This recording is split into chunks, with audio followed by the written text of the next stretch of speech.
There's losing a fight, and then there's what happens after the fight. When the cage doors close, the adrenaline wears off, and all eyes are still on you. Some fighters manage to fumble the moment so badly that it becomes a permanent part of MMA history. These aren't just defeats, they're full-on meltdowns, awkward stumbles, and did that just happen that even years later fans still talk about. We're diving into 10 of the most humiliating post-fight moments in MMA history, and it only gets more painful with every step. From mistimed celebrations to rejected proposals and even a slap from mom. These are the stories that make fighters go from warriors to walking memes.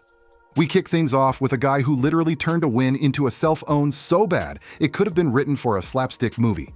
Back in 2010, Toshi Kadu was riding high after a solid first-round victory via ground and pound. He was fired up, the crowd was hyped, and everything looked like it was going exactly the way it should. So naturally, he wanted to celebrate. And how do fighters celebrate? They jump on the cage. We've all seen it done. Stylish, triumphant, iconic. But what Toshi did was none of those things. He ran at the cage, leaped like a champion, and landed like a sack of bricks. He didn't even make it all the way up. Instead, he slammed backward onto the canvas in what can only be described as a flatback wrestling bump gone horribly wrong, knocked the wind out of himself, completely ruined his post-fight high, and crawled around the octagon like a guy who just got KO'd. Despite winning. The best part? His corner team was laughing at him. His opponent, who literally just lost, had to come over and check if he was okay. That's a new level of embarrassment. From crashing after a celebration to crashing on national television, we move to one of the most unintentionally comedic scenes in MMA history. I love what I do, and I love doing it in the UFC. And if you don't love the brand of Paddy Pimblett, it's fun, it's exciting. He's a guy who brings it. Scousers don't get knocked out. We'll put his name to the test. UFC 314. Michael Chandler's stool mishap. Chandler was defending his lightweight strap against Brett Primus in Bellator. Everything was hyped, the energy was high, and people expected fireworks. But early into the fight, a low kick from Primus caused a nerve issue in Chandler's foot, something called foot drop. Suddenly, Chandler couldn't plant his foot. He was wobbling, limping, clearly in trouble. Still, the man is a warrior. He even scored a knockdown on one leg. But the fight was paused so a doctor could check him out. Chandler takes a seat on the stool, trying to get the crowd on his side, hoping the doc will let the fight continue. Then it happens. As Chandler tries to stand up and make a point, someone, either the cornerman or cage crew, pulls the stool out from underneath him at the exact wrong moment. Chandler falls like a cartoon character, full-on Charlie Brown meets MMA. The crowd gasped. The commentators were stunned. And Chandler? He just looked like he wanted the earth to swallow him whole. The fight was called off. Chandler was visibly upset, and social media went nuts. Thankfully, he came back and got redemption against Primus a year later. But that moment? Forever burned into Bellator's blooper reel. Now, if you've ever had secondhand embarrassment watching someone propose in public, this next one will test your cringe tolerance. Check YouTuber turn. I've been doing jiu-jitsu for a long time. Just like you mentioned, there was a point in my career that was like between jiu-jitsu and MMA. So I was going to follow one of both. And I did, fight both. And fighter Lucas Babots had just competed in a bizarre 2-on-1 MMA match.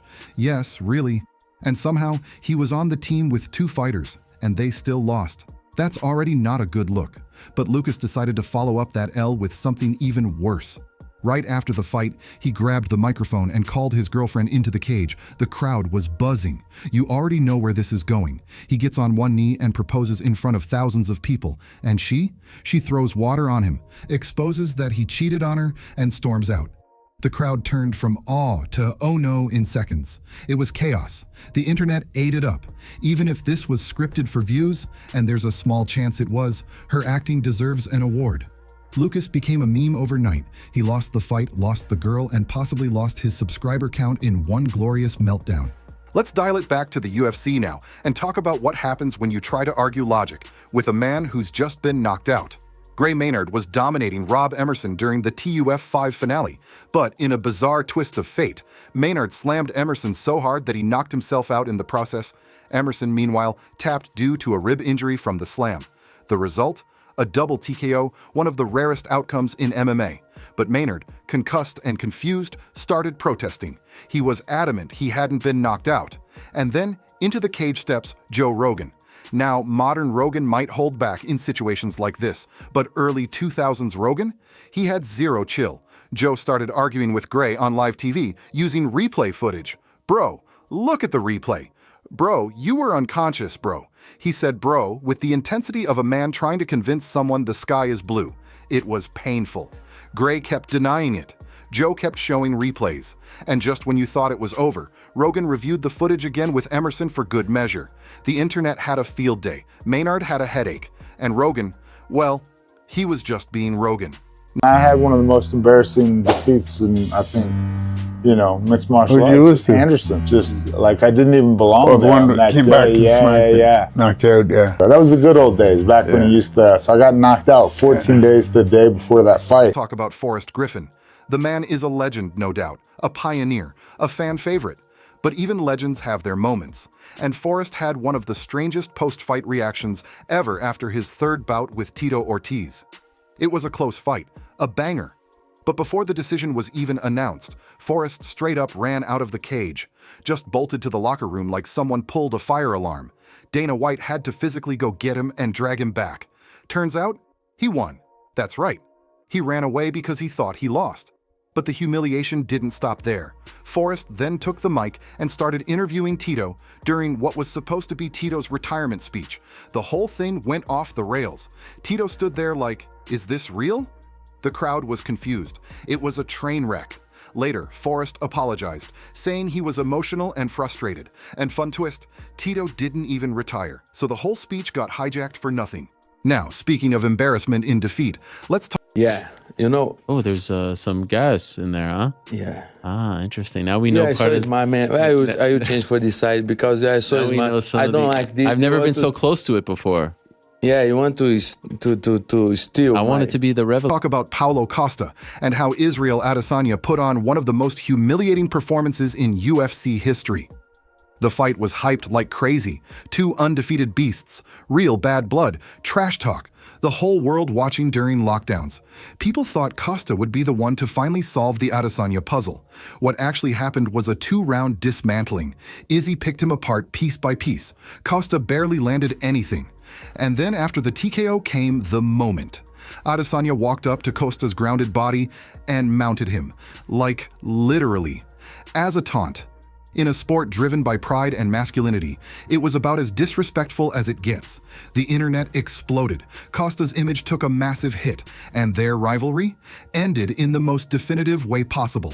Let's stick with awkward energy and move to the time Alistair Overim tried to justify a knockout loss, with a claim that was immediately disproven. After getting absolutely slept by Stipe Miocic, Overim took the mic and confidently stated that Stipe had tapped to a guillotine earlier in the fight. He didn't just suggest it, he declared it. "I felt him tap," he said, and in any other sport, that might have just faded into the background. But this is MMA, and Joe Rogan had the replay ready. He ran the footage, showed every angle, and confirmed no tap, none, nada. The entire arena watched as Overeem's argument got crushed in real time. Rogan even asked, "Where do you see the tap?" It was pure disbelief. Somehow, Overeem managed to thank the Cleveland crowd afterward, which is impressive considering the brutal ego slap he just took, from awkward losses to way too much love. After Yoel Romero knocked out Luke Rockhold with one of the most devastating finishes of his career, he walked over to the still-dazed Rockhold and proceeded to cuddle him. Not a bro hug, not a respectful pat on the back. We're talking full embrace, whispering in his ear, holding his face, getting really close. It was sweet. It was sincere, but it was also way too much. Rockhold just got KO'd. He probably didn't even know where he was, let alone want a pep talk from the man who just folded him like a lawn chair. Fans were uncomfortable. Rockhold looked shell-shocked. It was one of those moments where good intentions just went way, way off the rails. Now we move to a moment so bizarre, so uniquely uncomfortable that it made international headlines. And it involved a mom. Russian fighter Viktor Kitigan had just gotten beat down in a regional MMA bout. That alone would sting. But what happened next turned the moment into an internet legend. His coach? His mother, Anna Azova. After the fight, she enters the cage in full mom mode, not with support, but with a slap. She literally slaps her son in front of the cameras while wiping the blood from his face. He tries to leave. She pulls him back. It was like watching every disappointed parent moment ever, but inside a cage. The clip went viral. The Washington Post covered it. A documentary was made. And Victor? Probably still grounded. And finally, we close with the most legendary humiliation of them all, Andy Wang. If you know, you know. During The Ultimate Fighter, Andy was a jiu-jitsu specialist, but in his fight, he decided to ignore every bit of his training and stand and bang instead. His coach, BJ Penn, was begging him to take it to the ground. He didn't. He got wrecked. And then he cried. In the cage, in the locker room, multiple times. The editors didn't hold back either. They made it into a storyline. 2 episodes later, Andy got kicked off the team, and to this day, his name is still brought up as a punchline. Not because he lost, but because he refused to adapt, and then collapsed emotionally on national television. Some fighters lose a bout, others lose a bit of their pride. But these 10 moments? These fighters gave us the kind of raw, unfiltered awkwardness that you just don't forget. They remind us that the fight doesn't end when the bell rings, and sometimes the real battle is keeping your dignity intact. Let us know which moment made you cringe the most, and if you've ever had your own "please delete this from existence" kind of moment, we won't judge. Drop it in the comments, like, subscribe, and stick around for more wild stories from the fight world. Because if there's one thing MMA will never run out of, it's chaos.